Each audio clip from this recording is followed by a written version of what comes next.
Hello friends, welcome. This is Neetu Kumari. तो आज का जो हमारा टॉपिक है वो है मीनिंग ऑफ इंक्लूसिव एजुकेशन।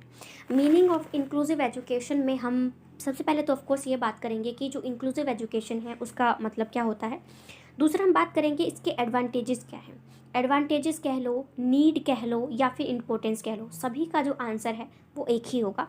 उसके बाद हम बात करेंगे डिसएडवांटेज ऑफ इंक्लूसिव एजुकेशन, क्योंकि इंक्लूसिव एजुकेशन तो हमने फ़ायदे के लिए ही बनाई है ताकि बच्चे सभी एक साथ में पढ़ सकें, लेकिन कहीं ना कहीं ये चीज़ अच्छे से इम्प्लीमेंट नहीं हो पाई है और इसलिए इसके नुकसान भी बहुत सारे हमें देखने को मिलते हैं। इसके बारे में भी हम बात करेंगे। उसके बाद हम बात करेंगे रोल ऑफ टीचर, कि अगर हम इंक्लूसिव एजुकेशन में बात करते हैं तो एक शिक्षक का किस तरह से भूमिका हो जाती है, उसका रोल हो जाता है, तो ये चीज़ भी हम बात करेंगे। सबसे पहले हम बात करते हैं इंक्लूसिव एजुकेशन होती क्या है। इंक्लूसिव एजुकेशन का मतलब होता है कि जब भी हम एक समावेशी शिक्षा को एक ऐसे शिक्षण के मॉडल के रूप में परिभाषित करते हैं जिसमें जो सभी छात्र हैं उनकी क्षमता की परवाह किए बिना एक वातावरण में एक साथ सीखते हैं। इंक्लूसिव एजुकेशन का मतलब ये होता है कि एक ऐसी क्लास जहाँ पर फिजिकली डिसेबल्ड बच्चे भी नॉर्मल बच्चों के साथ में पढ़ सकते हैं। ठीक है, तो क्योंकि सिंपल सी बात है और सभी को एजुकेशन मिले।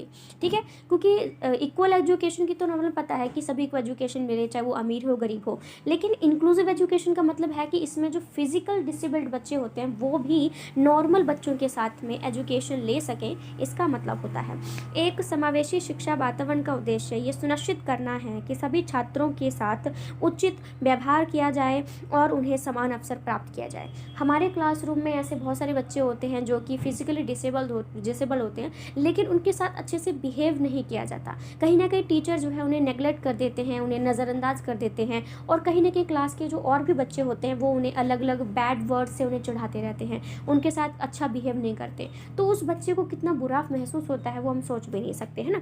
समावेशी शिक्षा के माहौल में बिना किसी भेदभाव के छात्रों की विविधता और अद्वितीयता का जश्न मनाया जाना चाहिए। मतलब इंक्लूसिव एजुकेशन में किसी भी बच्चे के साथ भेदभाव ना हो। ठीक है, और वो चाहे कितनी भी डाइवर्सिटी उसकी हो, चाहे लैंग्वेज अलग हो, चाहे कोई और चीज़ में डाइवर्सिटी हो, विविधता हो, उस चीज़ को नज़रअंदाज किए बिना हमें एक साथ में उस बच्चे के साथ अच्छे से बिहेव करना चाहिए और उसे पढ़ाना चाहिए। उसके बाद हम एक डेफिनेशन की बात कर लेते हैं जो यूनिसेफ है, उन्होंने इसकी डेफिनेशन दी है समावेशी एजुकेशन की, कि समावेशी शिक्षा सभी बच्चों को स्कूल जाने, सीखने और उन कौशलों को विकसित करने का मौका देने का सबसे प्रभावी तरीका है जिनकी उन्हें ज़रूरत है। क्योंकि इंक्लूसिव एजुकेशन में सभी बच्चे स्कूल जा पाएँ, सीख पाएँ और अपने जो जो स्किल्स हैं उनको डेवलप कर पाएँ जिन्हें उन्हें इसकी ज़रूरत भी होती है, तो इसको हम इंक्लूसिव एजुकेशन कहते हैं। बहुत सारे बच्चे हैं, आपके अंदर भी बहुत सारी कलाएँ होंगी। आपको डांस करना अच्छा लगता होगा, आपको गाना गाना अच्छा लगता होगा, आपको ड्राइंग करना भी अच्छा लगता होगा, लेकिन कई बार फैमिली सपोर्ट नहीं करती है, कहीं सीखने के लिए मुझे लगाती है कि हाँ, अगर मेरे बच्चे को म्यूज़िक अच्छा लगता है तो मैं ये सीखने के लिए लगा देता हूँ ताकि मेरा बच्चा आगे चल के इसी फील्ड में जाके काम कर पाए। ठीक है, लेकिन इंक्लूसिव एजुकेशन जो होती है ये मौका देती है कि हर एक बच्चे की जो भी स्किल है उसको उभारा जाए। आपने अपने क्लासरूम में भी देखा होगा कि स्कूल में बहुत सारे कॉम्पिटिशन करवाए जाते हैं। अब कॉम्पिटिशन ये तो नहीं है कि मनोरंजन के लिए कॉम्पिटिशन करवाते हैं, इसमें बच्चे की जो प्रतिभा है, जो बच्चे का स्किल है, उसको निखारा जाता है, उसको दिखाया जाता है। डांस, जिनको डांस अच्छा लगता है वो जाकर डांस करते हैं, जिनको ड्राइंग अच्छी लगती है वो ड्राइंग करते हैं, जिनको पोइम रिसाइट करना अच्छा लगता है वो पोइम रिसाइट करते हैं। तो बच्चे की जो स्किल होती है उसको भरने का पूरा मौका दिया जाता है। अलग अलग कॉम्पिटिशन करवाए जाते हैं, कोई मिट्टी के बर्तन बना रहा होता है, कोई क्ले से कोई आकृति बना रहा होता है। तो बच्चे के अंदर बहुत सारी प्रतिभा होती है, हमारे अंदर भी बहुत सारी स्किल होती है, एक साथ में बहुत सारी स्किल होती है, लेकिन वो चीज़ को डेवलप करने का मौका नहीं मिल पाता है, जो कि हमें इंक्लूसिव एजुकेशन में सभी बच्चे जो हैं उनको मौका मिल जाता है। उसके बाद हम बात करते हैं advantages of inclusive education. Advantage कह लो, इंपॉर्टेंस कह लो या फिर नीड कह लो, इन सभी का जो आंसर है वो सेम है। ठीक है, सबसे पहला जो पॉइंट है वो है स्टूडेंट्स कॉन्फिडेंस।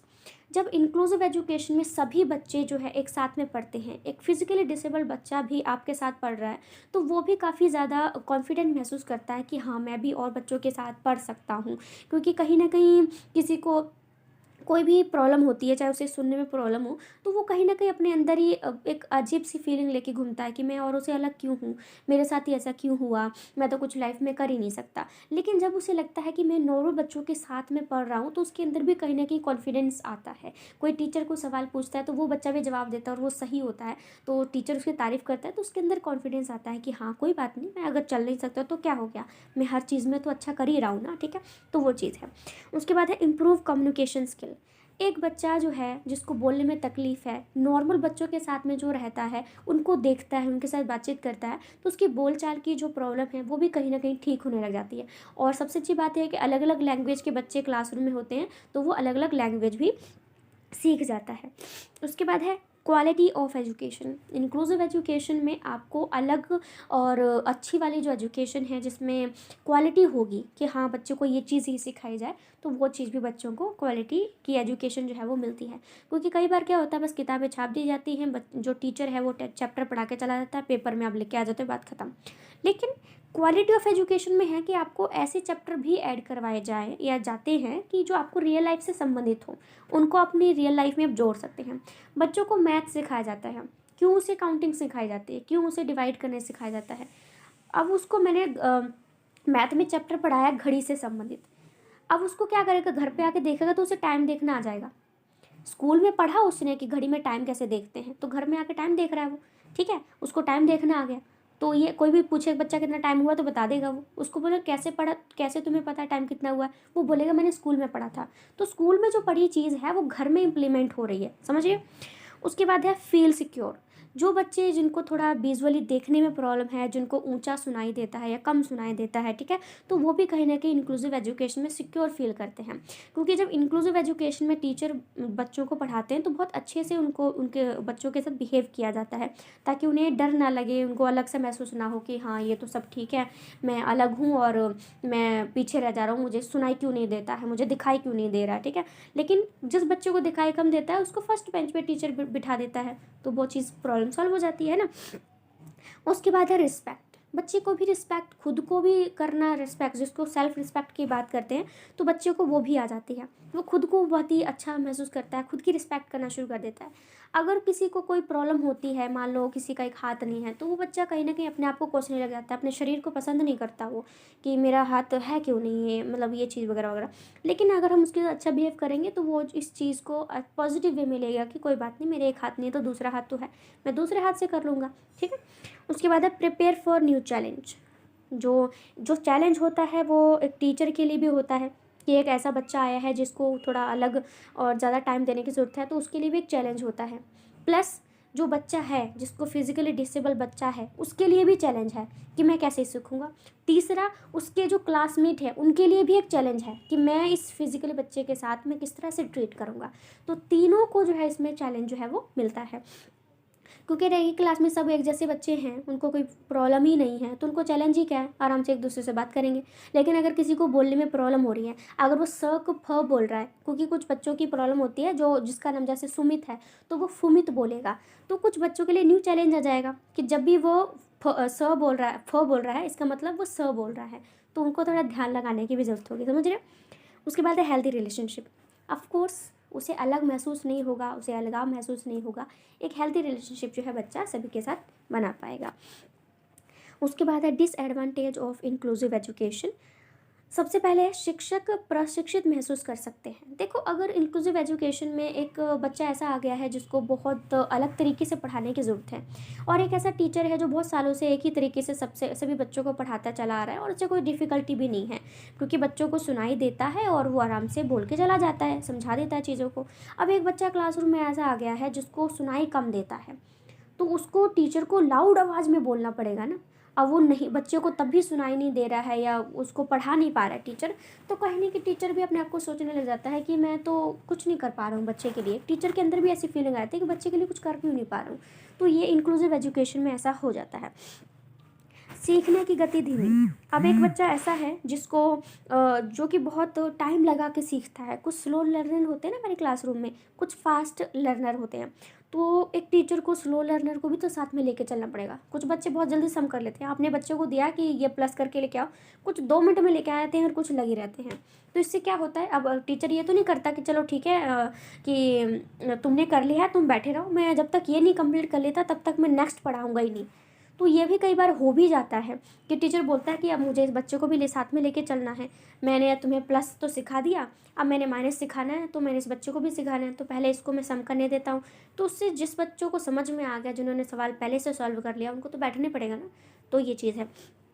विकलांग बच्चों को दूसरे बच्चे चिढ़ा सकते हैं। कई बार क्लासरूम में बच्चे दूसरे बच्चे को चिढ़ाते हैं, लूला, लंगड़ा, अंधा, काना, पता नहीं अलग अलग तरह के शब्दों से उनको चिढ़ाते हैं। तो ये इंक्लूसिव एजुकेशन में प्रॉब्लम हो जाती है। अगर एक फिजिकली डिसेबल बच्चा अपने फिजिकल डिसेबल जो स्कूल है उसमें जाके पढ़ता है तो कोई चिढ़ाएगा ही नहीं, क्योंकि उनको भी सेम प्रॉब्लम है। लेकिन एक नॉर्मल स्कूल में एक बच्चे को प्रॉब्लम है, बाकी सब ठीक है, तो वो उसको चिढ़ाएंगे। तो ये भी कहीं ना कहीं हो जाता है। सही बच्चों की शिक्षा धीमी हो जाती है, जैसे कि हम पॉइंट एक्सप्लेन कर चुके हैं कि जिन बच्चों को कोई प्रॉब्लम नहीं है वो तो जल्दी से सीख जाते हैं, तो ये चीज़ भी हो जाती है। शिक्षक पर काम का बोझ बहुत बढ़ जाता है, अब उसको बार बार सोचना पड़ता है कि अगर ये बच्चा है जिसको देखने में समस्या है तो मैं इसके लिए क्या क्या काम करूँ। उसको जो है बड़े बड़े चार्ट बनाने पड़ेंगे, बड़े बड़े अक्षरों में उसको लिखना पड़ेगा, उसको वीडियो बनानी पड़ेगी। जिसको देखने में प्रॉब्लम है उसको वीडियो बनाने का मतलब है कि उसको बड़े बड़े अक्षरों में वीडियो जो अक्षर है वो लिखने पड़ेंगे, ठीक है। तो या ज़ोर से बोलना पड़ेगा, अगर वो देख नहीं सकता है तो सुन तो सकता है ना। तो एक टीचर के काम का बोझ बढ़ जाता है। कुछ बच्चे ये नहीं समझ पाते हैं कि उसे ज़्यादा इंपॉर्टेंस क्यों दी जा रही है। क्लासरूम में कुछ ऐसे बच्चे होते हैं जो इतनी सेंसिटिव नहीं होते हैं कि ये समझ पाए कि ये फिजिकली डिसेबल बच्चा है तो उसको थोड़ी ज़्यादा तो इंपॉर्टेंस देनी पड़ेगी, क्योंकि उसको समझने में दिक्कत हो रही है, ठीक है। लेकिन कुछ बच्चे ये समझ नहीं पाते, उनको चिढ़ने लग जाते हैं कि सर आप तो इसको ज़्यादा इंपॉर्टेंस देते हो, हमें तो कम देते हो। तो ये भी कहीं ना कहीं बच्चों के अंदर एक जेलेसी वाली जो फीलिंग है वो आने लग जाती है। फिर है बच्चों में हीन भावना। जो बच्चा फिजिकली डिसेबल्ड है उसका सेल्फ कॉन्फिडेंस भी कहीं ना कहीं लो हो जाता है। वो खुद महसूस करने लग जाता है कि मेरे को ये सवाल आ क्यों नहीं रहा है, दूसरे बच्चे तो तुरंत कर लेते हैं। अगर वो अपने ही जैसे बच्चों के साथ पढ़ रहा होगा तो सभी को प्रॉब्लम आ रही होगी, तो उसको लगा चलो ठीक है मैं ही नहीं स्लो कर रहा हूँ, मेरे और भी सहपाठी स्लो कर रहे हैं। लेकिन अगर नॉर्मल बच्चे तो फास्ट कर ही लेंगे, उनको तो सब कुछ ठीक है ना, तो उस बच्चे को कहीं ना कहीं सेल्फ कॉन्फिडेंस लो हो जाता है।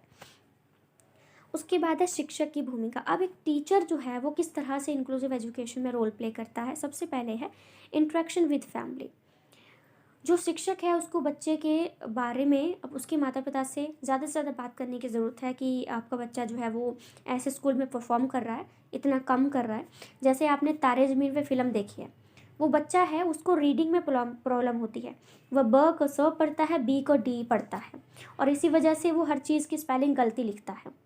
तो आमिर खान उसके पेरेंट्स से जाके मिलता है, एक बार मिलता है, शायद दूसरी बार उसके पेरेंट्स भी उससे मिलने के लिए आते हैं। तो जब एक स्टूडेंट और टीचर के एक टीचर और उसके पेरेंट्स के बीच में बातचीत हो जाती है तो बच्चे के लिए बहुत फ़ायदा होता है। आमिर खान ने उसके पेरेंट्स को समझाया कि तुम्हें उस बच्चे की प्रॉब्लम को समझने की ज़रूरत है और उसके साथ साथ उसके बच्चे के साथ अच्छे से बिहेव करने की ज़रूरत है, ठीक है। तो अगर बच्चे के साथ बिहेव अच्छा किया जाएगा तो उसके अंदर भी कॉन्फिडेंस आ जाएगा कि चलो ठीक है, मेरे पेरेंट्स भी मेरा सपोर्ट कर रहे हैं, टीचर भी मेरे साथ अच्छा बिहेव कर रहे हैं, मैं भी कर सकता हूँ ये। अगर उसको बार बार ये बोलेंगे तू तो कर ही नहीं सकता है, तो तुझमें तो ये प्रॉब्लम है, तो बच्चा कहाँ से कॉन्फिडेंस लेके आ जाएगा। तो क्या है, टीचर और जो पेरेंट्स हैं उनके बीच में बातचीत होती रहनी चाहिए बच्चे के बारे में। Solve their problem. एक शिक्षक जो है बच्चे की प्रॉब्लम को सॉल्व तभी कर पाएगा जब वो ये जान पाएगा कि बच्चे को प्रॉब्लम क्या है। तो टीचर की सबसे पहली बात यही है कि उसे प्रॉब्लम का पता करना है। दूसरा है न्यू लर्निंग स्ट्रेटजीज। उसे अलग अलग लर्निंग की जो मेथड है वो अपनानी चाहिए जिससे कि बच्चे को समझ में आ जाए, क्योंकि ज़रूरी नहीं है कि एक बच्चे को जिस तरीके से समझ में आ गया दूसरे को भी उसी तरीके से समझ में आएगा, सब बिल्कुल भी ज़रूरी नहीं है। जिस बच्चे को जिस तरीके से समझ में आता है उस टीचर को उसी तरह से पढ़ाना पड़ेगा। इसलिए टीचर के लिए काम का बोझ भी पड़ता है, क्योंकि उसे अलग अलग मेथड पे काम करना पड़ता है कि अगर इसको इससे समझ नहीं आ रहा तो उसे दूसरा भी फॉलो करना पड़ेगा। फिर है लुक स्पेशल नीड्स, ठीक है। अगर कुछ बच्चे हैं जिन्हें बहुत ज़्यादा स्पेशल ज़रूरत है, इंटेंशन की ज़रूरत है, टाइम देने की ज़रूरत है, तो टीचर को वो देना पड़ेगा भाई, ठीक है। Recognise their hidden talent. बहुत सारे ऐसे बच्चे होते हैं जिनका टैलेंट बहुत ज़्यादा हिडन होता है, ठीक है। जैसे मैं फिर से तारे ज़मीन की एग्जांपल लूँ तो बच्चे को कहता है कि लिखने में प्रॉब्लम ज़रूर होती, लेकिन आमिर खान ने उसके टैलेंट को देखा कि वो ड्राइंग बहुत अच्छी करता है, ड्राइंग के थ्रू वो किस किस तरह से मैसेज देता है। उसके पेरेंट्स ने तो उस पर ध्यान ही नहीं दिया कि बच्चा, उसको पेरेंट्स को पता है कि बच्चा बहुत अच्छी ड्राइंग करता है, लेकिन उन्होंने उसको कोई इंपॉर्टेंस नहीं दी। आमिर खान ने उसके बच्चे के हिडन टैलेंट को देखा कि बच्चे की ड्राइंग बहुत अच्छी है, भले ही वो पढ़ने में दिक्कत हो रही है लेकिन ड्राइंग बहुत अच्छी करता है, तो लास्ट में कंपटीशन करवा के बच्चे को वो बच्चा जीतता भी है। तो एक टीचर जो है, ज़रूरी नहीं कि बच्चा पढ़ने लिखने में दिक्कत है तो उसे और चीज़ में कोई अच्छी चीज़ें नहीं कर पाता होगा। ये चीज़ हमें दिखानी पड़ती है, निकालनी पड़ती है कि बच्चे में और क्या क्या चीज़ें हैं जो वो कर सकता है। ठीक है, तो हमारा जो आज का सेशन है वो यहीं पर ही ख़त्म हो जाता है। तो आपको अगर इसमें लगता है कोई दिक्कत है या कोई पॉइंट रह गया हो तो आप मुझे जो है वो सजेशन दे सकते हैं। बाकी तो ये है कि वीडियो आपको अच्छी लगी हो तो वीडियो को लाइक शेयर सब्सक्राइब यदि आपका मन करता है सो आप कर सकते हैं। So thank you so much friends, thank you.